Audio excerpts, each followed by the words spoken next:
Hello my dear friends, welcome back to Gyan Sagar. My self प्रेरणा दशौंधे और आज हम लोग सेमेस्टर 5 का माइनर पेपर 1C पढ़ेंगे। क्या? अनुवाद कौशल। ठीक है, अनुवाद कौशल। अब ये अनुवाद है क्या, इसका अर्थ क्या है, इसके स्वरूप क्या है, इसका क्षेत्र है, एक अच्छे अनुवादक का क्या गुण है, तो ये सब इसमें हम लोग पढ़ेंगे कि इसकी अवधारणाएं क्या है। ठीक है, ये रोजगार के क्षेत्र में कैसे मदद करता है, हमें संस्कृति से कैसे जोड़ता है, इसको हम लोग सब में पढ़ेंगे। ठीक है, चलिए इकाई 1 में आपका क्या है, पहले सिलेबस देख लेते हैं फिर हम लोग मतलब समझेंगे। इकाई 1 में आपका क्या है, अनुवाद का अर्थ। ठीक है, अनुवाद हम लोग बचपन में ट्रांसलेशन बनाते थे कि नहीं, कि वही है अनुवाद। Okay, translation. अनुवाद का अर्थ क्या है, इसका स्वरूप क्या है और इसका क्षेत्र क्या है। इकाई 2 में क्या पढ़ेंगे, अनुवाद के विविध प्रकार, इसके कितने प्रकार है वही देखेंगे हम लोग।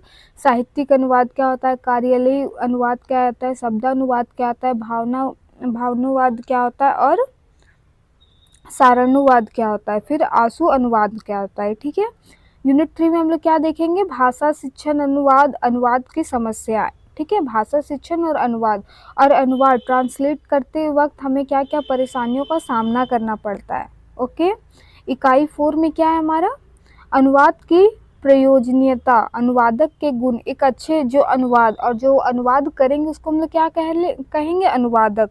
ओके, तो इनके क्या क्या एक अच्छे गुण हो सकते हैं। ठीक है, फिर हिंदी से अंग्रेजी और अंग्रेजी से हिंदी अनुवाद का प्रयास। ठीक है, जो कि मैक्सिमम टाइम हम लोग यही करते हैं। और फिर बचपन में क्या करते थे, संस्कृत टू हिंदी, हिंदी टू संस्कृत करते थे ना।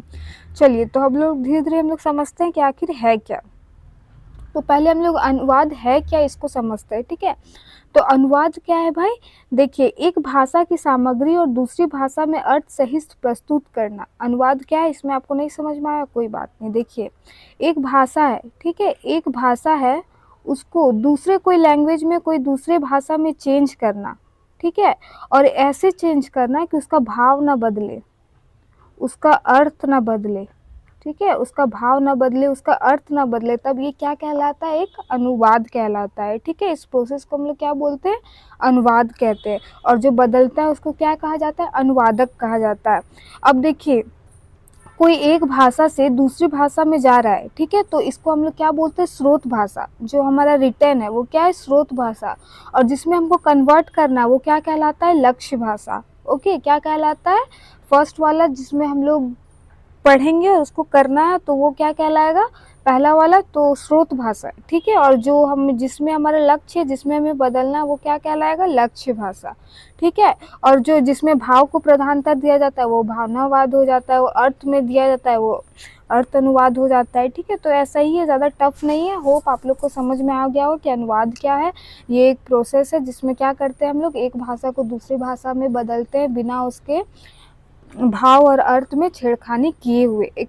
ठीक है, चलिए, अब कोई एक अनुवादक है तो उनको क्या, दोनों स्रोत भाषा और लक्ष्य भाषा, दोनों भाषा की उत्तम ज्ञान होना चाहिए, तभी वो कर पाएंगे।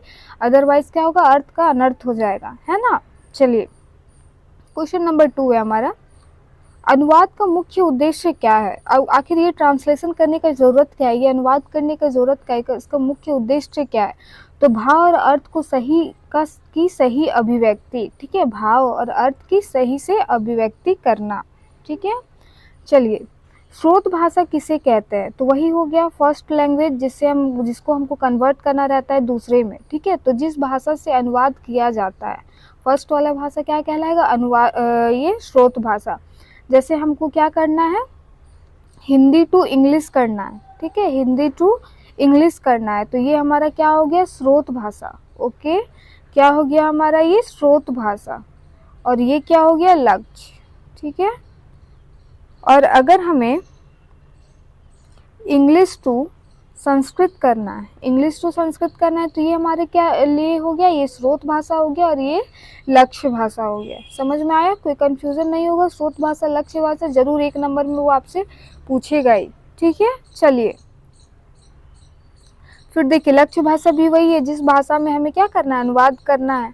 ठीक है, चलिए 5 नंबर, अनुवाद का स्वरूप क्या है, इसका स्वरूप क्या है, तो अर्थ प्रधान और भाव प्रधान। ठीक है, अर्थ सेम रहना चाहिए और भाव भी क्या होना चाहिए, सेम। जो इमोशंस उसमें डाला है, जो पहले के जो उसको लिखा हुआ है, जो प्राइमरी जो जो लिखे हैं वो उसको क्या करना चाहिए, उनके इमोशंस को एज इट इज़ हम लोग को यहाँ पे लाना होगा।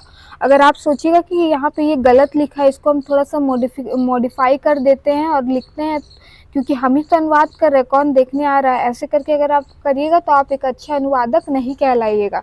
क्योंकि अनुवाद करने का मतलब क्या होता है, एज इट इज़ आप उसको लिख देना, ठीक है। चलिए, no need of any modification, okay. चलिए, अनुवाद का प्रमुख क्षेत्र बताइए। अब अनुवाद के क्या प्रमुख क्षेत्र है भाई, तो साहित्य है, प्रशासन है और शिक्षा। हम ये तीनों में यूज़ करते हैं कि नहीं। साहित्य जो बहुत सारे इंग्लिश लिटरेचर रहते हैं, आप देखोगे उसको हिंदी में मिलेगा। बहुत सारा संस्कृत रहता है, आप देखोगे हिंदी में मिलेगा, इंग्लिश में मिलेगा। तो ये सब क्या है, साहित्य में इसका भी क्या है, क्षेत्र है। जैसे कि हम लोग को क्या है, ज़्यादा लोगों तक हमें जुड़ पाता है कि नहीं। अगर अनुवाद नहीं रहेगा, अभी के टाइम पे कोई संस्कृत ज़्यादातर पढ़ते नहीं है, तो क्या होगा, जो हमारा सारा तो हमारा वेद वगैरह क्या है, सारा संस्कृत से लिखा हुआ है। तो उसको अगर कोई ट्रांसलेट नहीं करेगा, कोई अनुवाद नहीं करेगा, तो क्या हम आम नागरिक तक वो पहुंच पाएगा, और क्या हम उसको बिना मतलब वो है ना इजी लैंग्वेज में पढ़ पाएंगे उसको हम लोग, है कि नहीं। तो यही है, ओके।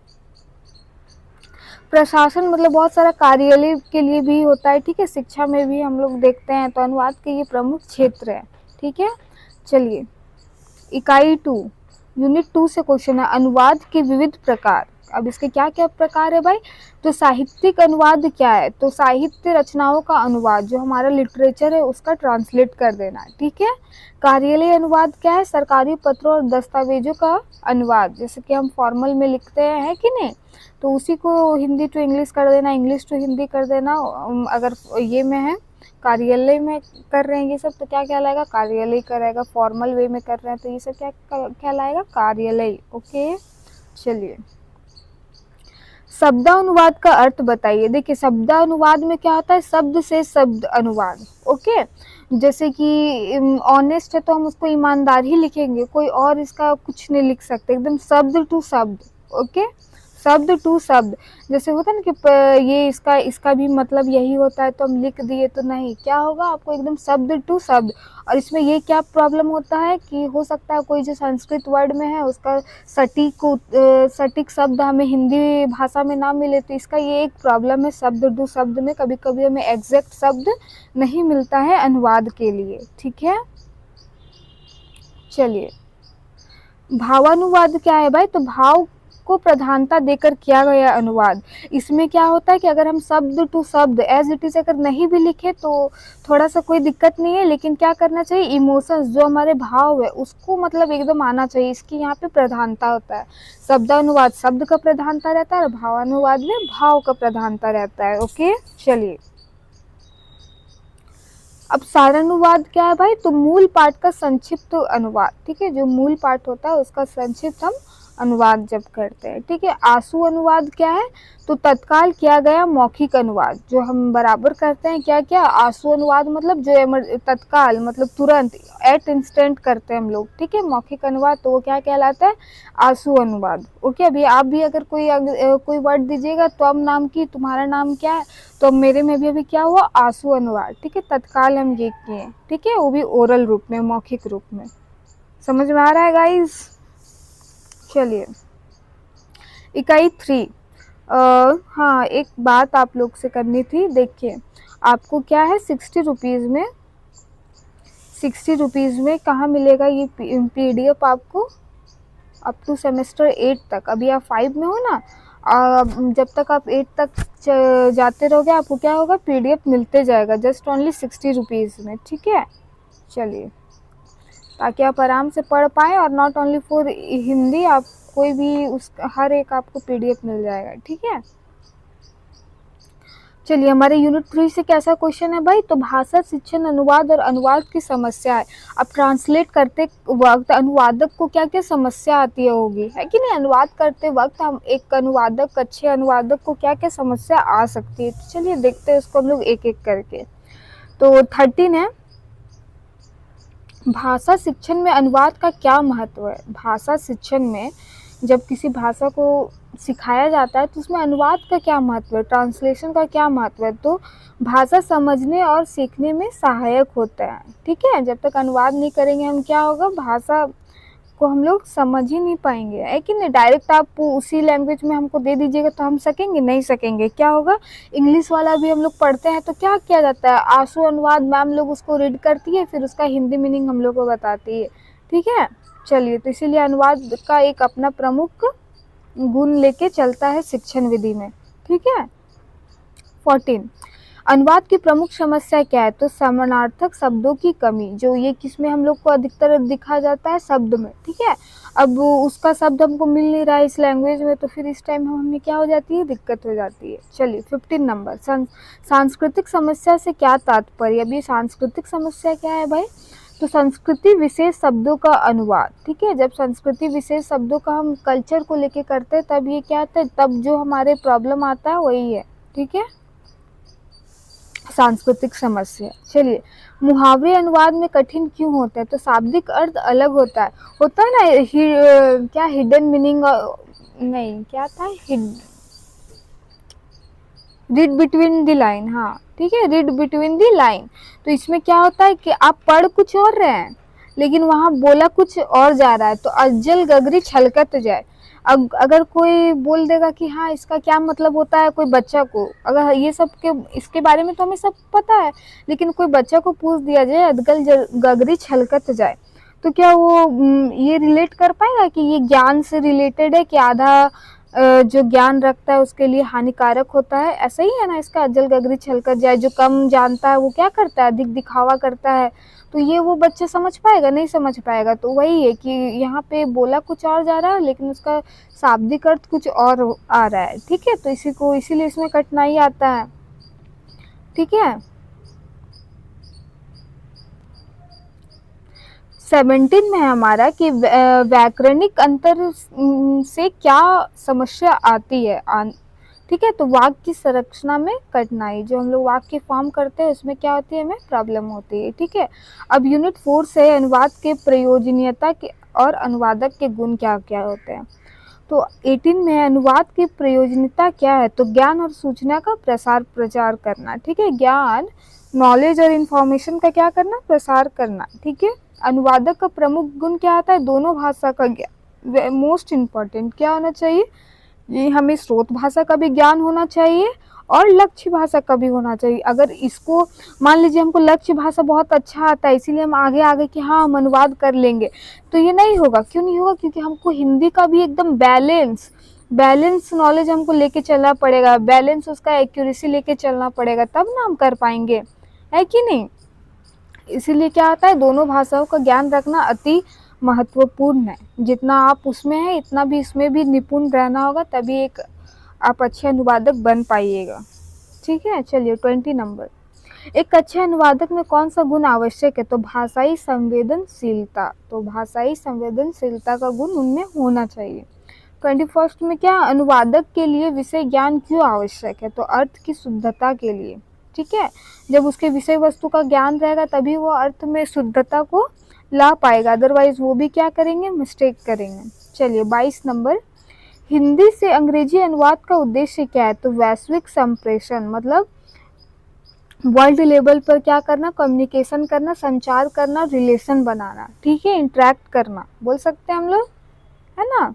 चलिए 23, अंग्रेजी से हिंदी अनुवाद क्यों आवश्यक है, सामान्य जन तक पहुंचाने के लिए, है कि नहीं।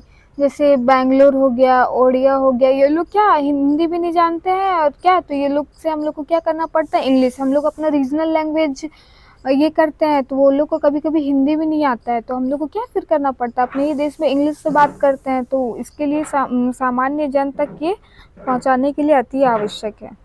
ठीक है, अब हमारा क्या क्वेश्चन है, अब हमारा लॉन्ग आंसर क्वेश्चन है। ठीक है, तो पहला क्वेश्चन क्या, अनुवाद का अर्थ क्या है।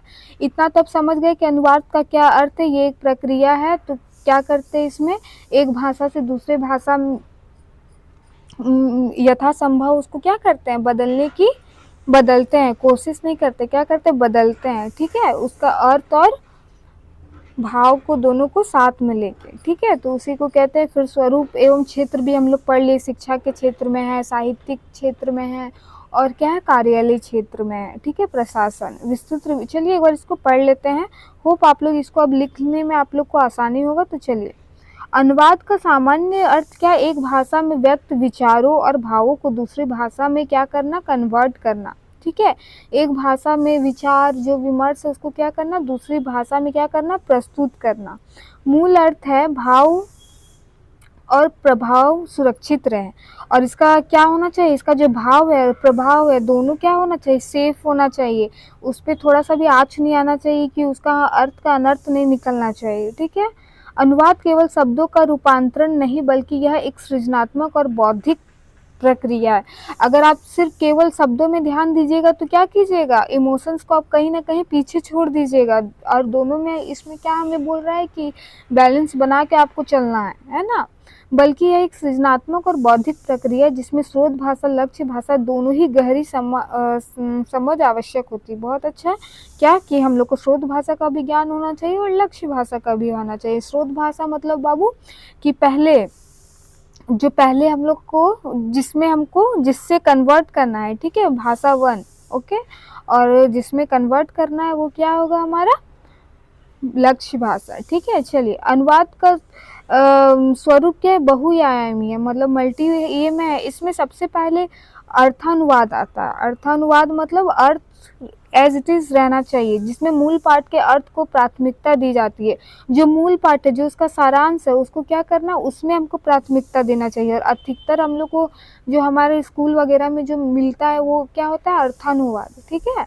चलिए, भाव प्रधान अनुपात है। दूसरा स्वरूप क्या है इसका, भाव प्रधान, जहाँ पे भाव की प्रधानता होती है, जहाँ लेखक की भावना और संवेदन को लक्ष्य भाषा में उसी प्रभाव के साथ व्यक्त किया जाता है। तीसरा क्या है, व्यवहारिक अनुवाद। व्यवहारिक अनुवाद क्या है, जिसमें स्पष्टता और उपयोगिता पर बल दिया जाता है, ठीक है। स्पष्टता पर बल दिया जाता है, दैट मीन क्या कि अगर वहाँ पे उसको थोड़ा सा लग रहा है तो क्या करना, वो और भी उसको स्पष्ट तरीके से और उपयोगी तरह से लिखने का प्रयास करता है, ठीक है। चलिए, अनुवाद के क्षेत्र में अत्यंत व्यापक है। साहित्य के क्षेत्र में अनुवाद के माध्यम से विश्व साहित्य को एक भाषा से दूसरी भाषा तक पहुंचाया जाता है, ठीक है। अभी हम लोग क्या करते हैं, शेक्सपियर का पढ़ रहे हैं, ये का पढ़ रहे हैं, उनका पढ़ रहे हैं, तो हिंदी में हमारा जैसे अभिज्ञान शकुंतलम था, तो ये सब क्या अभी भी हम लोग को इसके बारे में थोड़ा बहुत नॉलेज है कि नहीं, क्यों है, अनुवाद की ही वजह से है ना। कोई इसको हमें ट्रांसलेट करके दिए, कोई एक अनुवादक है ना, तभी जान रहे आज हम लोग। चलिए, ये क्या करता है, वैश्विक रिलेशनशिप को बनाता है। चलिए, प्रशासनिक और कार्यालय क्षेत्र में सरकारी पत्राचार, अधिसूचनाएं और रिपोर्ट अनुवाद के बिना संभव नहीं है, ठीक है। शिक्षा के क्षेत्र में पाठ्य पुस्तक और शोध सामग्री का अनुवाद ज्ञान के प्रसार एवं सहायक होता है। इसके अतिरिक्त विज्ञान, तकनीक, मीडिया, विधि और व्यापार के क्षेत्र में भी अनुवाद की महत्वपूर्ण भूमिका है। हर जगह है कि नहीं महत्वपूर्ण भूमिका। आप कभी कभी देखते हैं कि टीवी वगैरह में अगर किन्हीं का इंटरव्यू होता है, अगर वो उस लैंग्वेज को नहीं जानता है तो बगल में ही खड़ा होकर कौन होता है, एक मीडिएटर नहीं बोलते हैं इसको, कुछ तो बोलते हैं, वो क्या, ट्रांसलेटर ही बोलते हैं।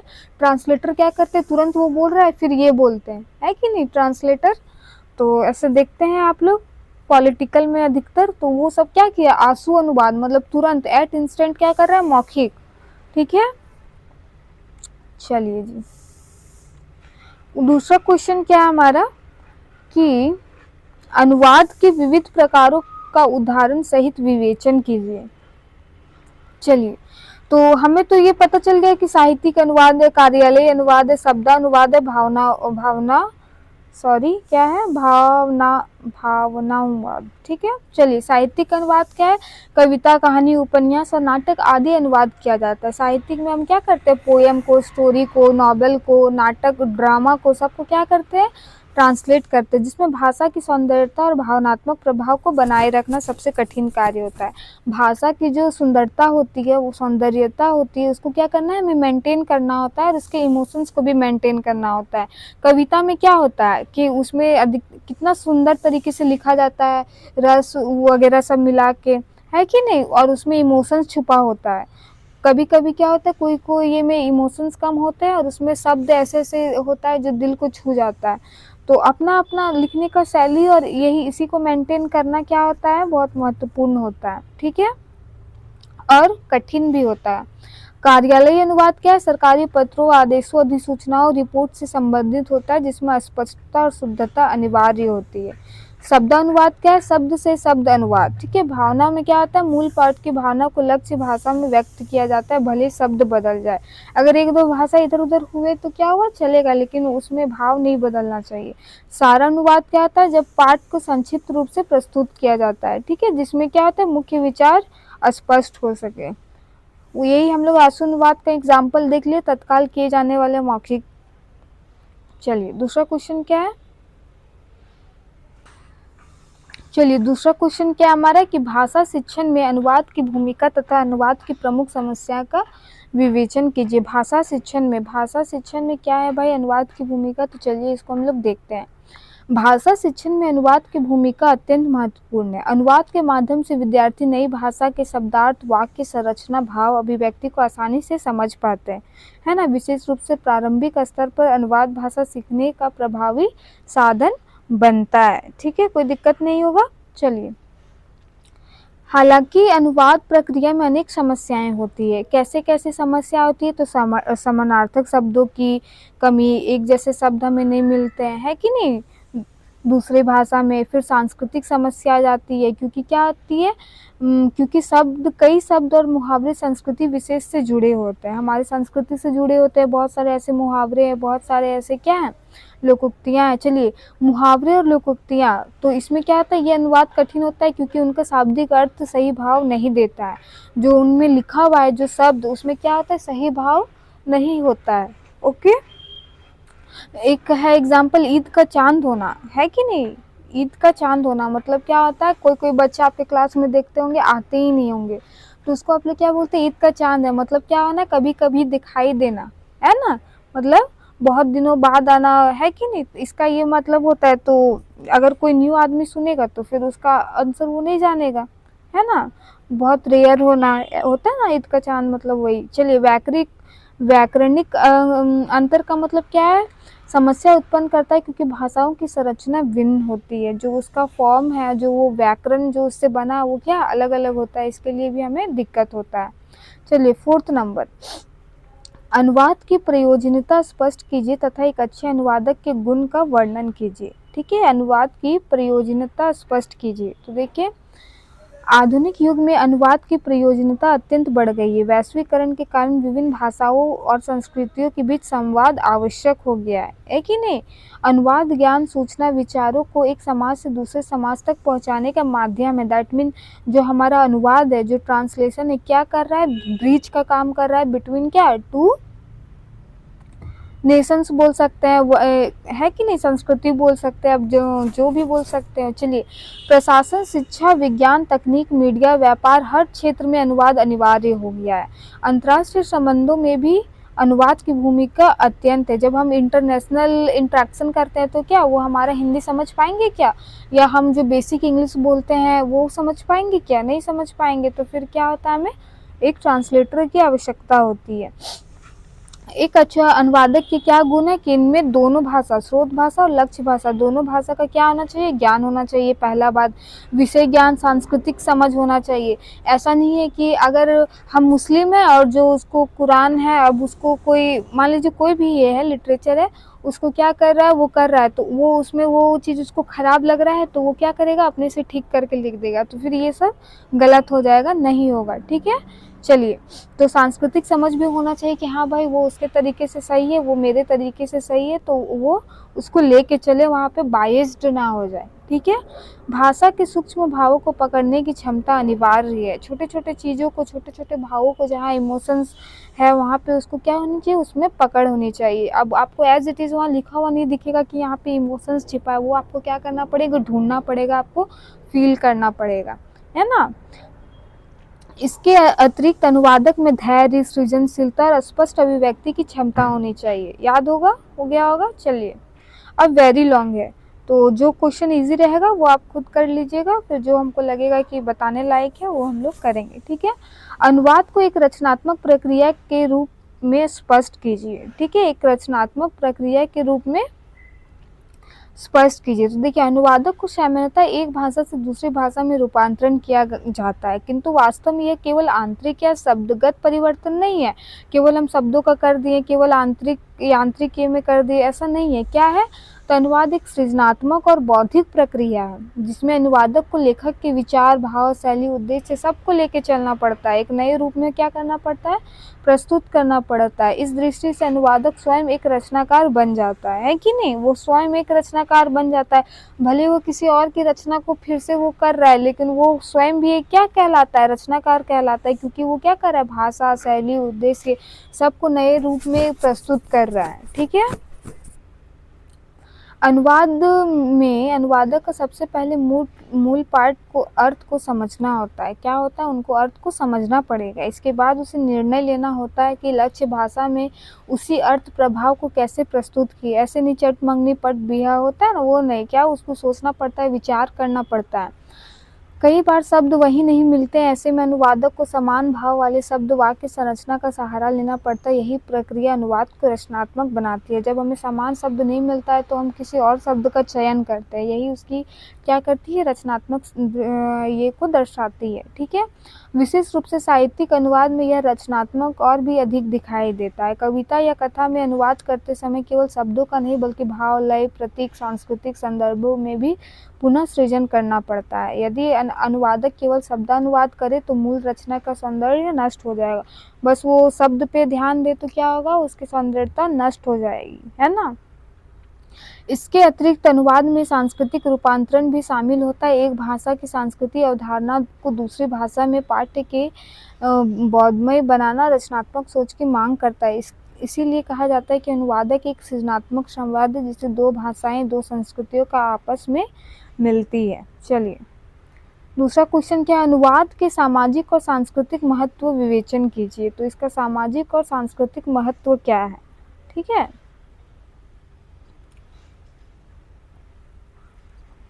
तो देखिए, अनुवाद का महत्व केवल भाषा तक सीमित नहीं है, बल्कि क्या है? इससे सामाजिक सांस्कृतिक महत्व अत्यंत व्यापक है। अनुवाद विभिन्न समाजों, संस्कृतियों और सभ्यताओं के बीच संवाद का सेतु बनता है। ये क्या करता है? ब्रिज का काम करता है। किसके बीच में? तो अलग अलग समाज के बीच में, अलग अलग कल्चर के बीच में और अलग अलग सिविलाइजेशन, सभ्यता के बीच में, ठीक है। इसके माध्यम से एक समाज का ज्ञान, साहित्य, विचार दूसरे समाज तक पहुंच पाता है। अगर नहीं पहुंच पाएगा तो क्या हो जाएगा? अगर वो लिखावट है कि नहीं, और वो हमारे हिंदी भाषा में, तो वो उसके लिए अनर्थ, मतलब व्यर्थ है, कोई लाभ नहीं है ना। फिर उनको उसके ये से कन्वर्ट करके दिया जाएगा तो फिर वो क्या हो जाएंगे? वो उसके भी लाभ उठा पाएंगे, है ना। सांस्कृतिक दृष्टि से अनुवाद विविध संस्कृतियों समझने का माध्यम है। जब किसी भाषा को साहित्यिक रचना का दूसरी भाषा में अनुवाद होता है तो उसे समाज के जीवन शैली, मूल्य, परंपरा पाठकों तक पहुंचती है ना।